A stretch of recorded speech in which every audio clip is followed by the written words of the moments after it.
The BMW 5 Series key fob typically uses a CR2032 battery. You'll need a small flathead screwdriver or a plastic pry tool.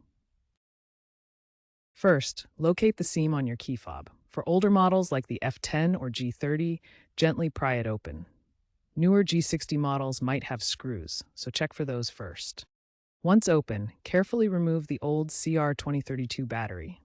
Install the new CR2032 battery, ensuring the polarity is correct with the positive side up. Reassemble the key fob, making sure it's securely closed.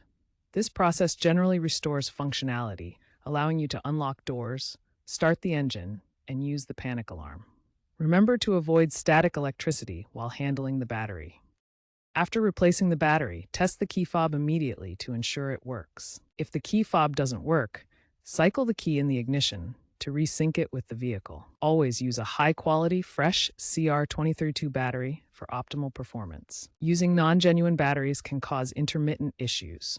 Stick to genuine CR2032 batteries. Be careful during disassembly to prevent water ingress, which can damage the key fob. If issues persist, visit a BMW dealership for reprogramming, which costs $50 to $100.